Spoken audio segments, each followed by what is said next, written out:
And we have Old Dominion and Purdue Fort Wayne. They're at 20 here in the second quarter here.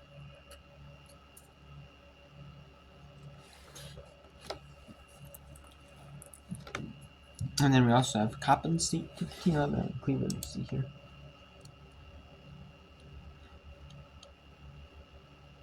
So we'll see. And the winner of Old Dominion Purdue Fort Wayne again plays Butler. And the winner of Coppin State Cleveland State plays Duquesne. If Coppin State wins, Duquesne hosts. If Cleveland State wins, Cleveland State will host. And then if Purdue Fort Wayne wins, it could be and to play Butler, they'll win or Old Dominion to play Butler, then it could be either or hosting. But if Old Dominion wins, Butler will host. Because Butler hosted the second round and got the bye. Old Dominion did host the first round. But all the teams that got byes the second round hosted. So.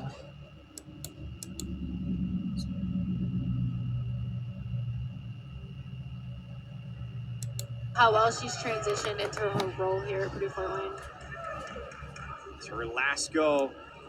Trying to make an extended run. Don's trying to get back to the WNIT Super Sweet 16. Super 16, I beg your pardon. All right, Ross. Drawing her charging. Ross in her last year of eligibility as well. Quickly here signaling that the official should be going to the monitor to review because there was contact there above the shoulder. It was reported recently that Lauren, who had 2 ACL tears and surgeries impacting the earlier part of her college career, won't be able to get an additional medical waiver. She says she wants to go into coaching. I mean, she could have a pro future playing perhaps, Absolutely, but also yeah. bright future ahead coaching. It's things like that, too, the awareness to try to tell the officials to go to the table right away. That makes it easy to picture Lauren immediately on someone's bench next year. Absolutely, and she'd be an awesome addition to a bench as well, just because her basketball IQ is so high, and the tips and tricks that she would be able to give those younger athletes. If you don't know the story, she started out at Western Michigan. There's the runner, good off glass for Fields, and ODU retakes the lead. And Lauren, after those injuries, wound up going to Michigan State. Still not 100% health-wise. But before she committed to Michigan State, she gave Purdue Fort Wayne a look, developed a good relationship with Maria Marquesana.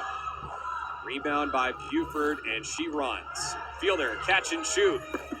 In and out. 9th offensive rebound for the Monarchs. Haven't played 14 minutes yet. It's insane. Cunningham, a catch inside, turns, and banks it in. She's a strong body down there.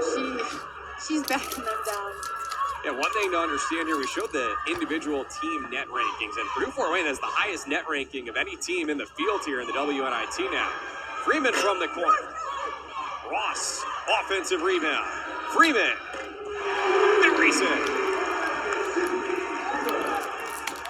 I think, too, like, playing against teams that you haven't played against, and we talked about that, but we haven't seen a lot of teams that offensive rebound like ODU does. So this is something that the Dons aren't used to. Right, and one thing to consider here is that this Sun Belt this year was a stronger conference top to bottom than the Horizon League was. Buford knocks it, or puts ODU back ahead there with the runner. 26-24, almost midway through this second quarter. Ross.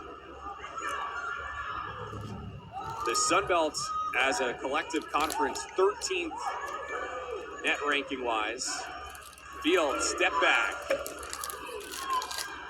10 offensive rebounds for the Monarchs. And one, Simone Cunningham.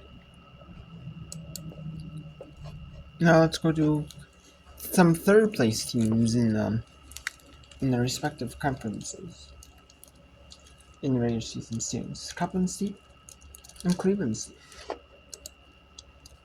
Also back to Wall State and Marie State. We'll just get a little bit of copies so you can see. Just a quick little bit. So the Hammond, that one's short, no legs in it. Guerrero finds the loose ball. Leo open, top of the key, 3, front of the rim, no good. Fagan crashing the boards, can't get there. Good hustle by Fagan. That open look for Leo is what they want to get. She's not getting enough touches, in my opinion. Destiny Leo is one of the more deadly shooters in the country and just doesn't seem to get the ball enough. Well, 2 years ago, she set the single season record for threes in a year. She had 90. Outside Kayla Livingston. Okay, let's continue on with the NJCA first round. Actually, yeah, we'll show the end of this half here. We have Wall State 28-20 over Murray State here. The 19 seed has a better overall record and played more games, so has that more experience in games, which can be helpful.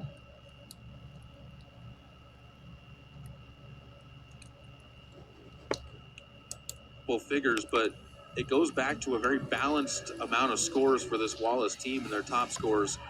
And we talked about it with Slick. When you have that balance, if a game's going good, then the game really, if you're close in the game and you have that balance, that can make it easy for you because everybody can get involved, and it makes it tough on a defense. Well, Mercer's 9.6, which is virtually 10 points a game herself. So you have 3 right at double-figure scores, and those are the ones that have led the way outside of actually Tinker, whose averages 14, has not been able to get free very often. Called on the way up the court against Wallace. Against Murray State, rather. Wallace was the one who was getting picked up. As taking the big bump was Nyla Fuller. 60 seconds left in second quarter action. Just getting it across before the 10-second call. Wallace lead into this shot clock.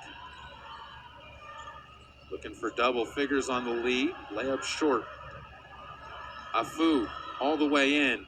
To the hoop, off the side of the rim, short as well. Out of control into the lane. Yeah, refs really letting them play. Got called for the reach on that one, but refs letting them play with their contact at the rim, which a little bit of that you want if it's consistent both ways, and the last 2 possessions it has been.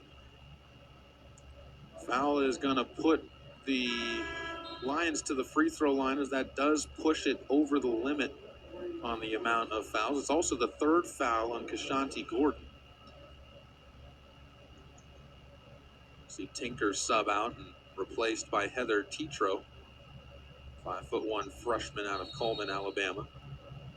One of 3 out of Coleman on the Wallace State roster.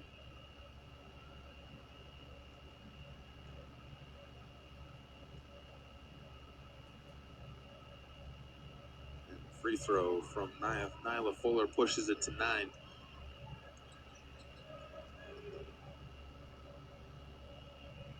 Wallace State now with a 9-point lead. Every single free throw matters. That one's short, but another almost offensive rebound on the floor, crawling for it. Decides to pick up with the full court press, and Murray's got a chance to hold for one as there's no more time on the shot clock turned off.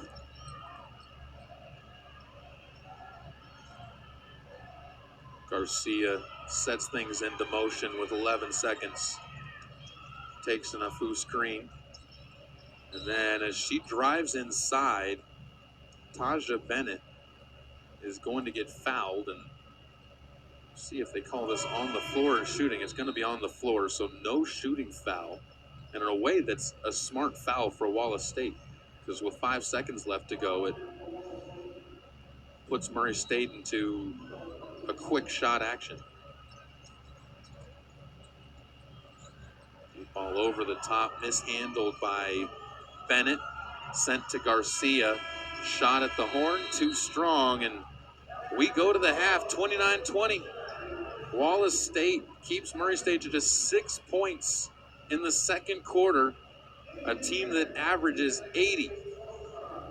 As we take a step aside, you are watching the Credit Union 1 NJCA Division 1 Women's Basketball Championship presented by Zurich on ESPN+.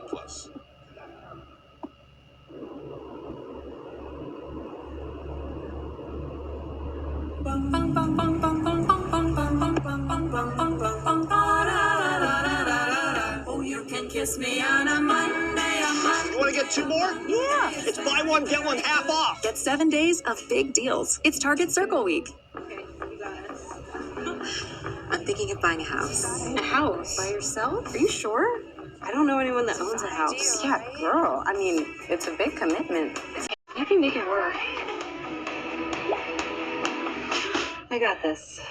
You got this. I see this for you. Trendsetter.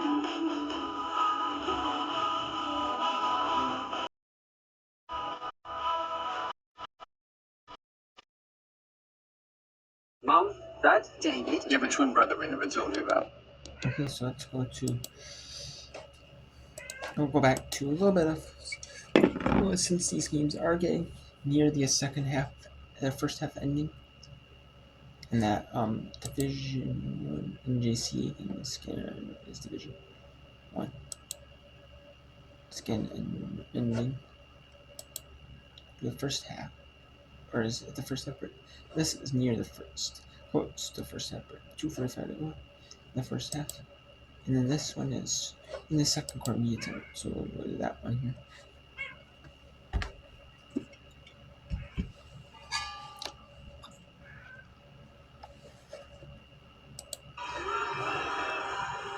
We'll go back to this one quick, and then we'll go to the Division, another NWNA team for a little bit.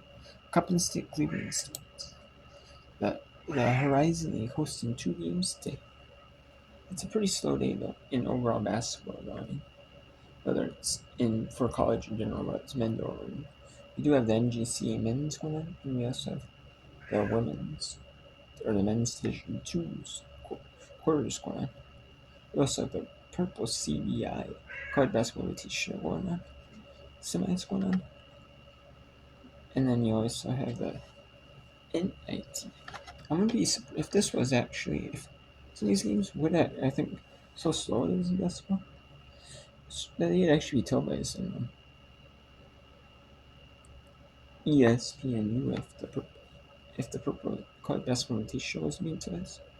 One of these would be televised, or they'd have one. You know what I'm saying. So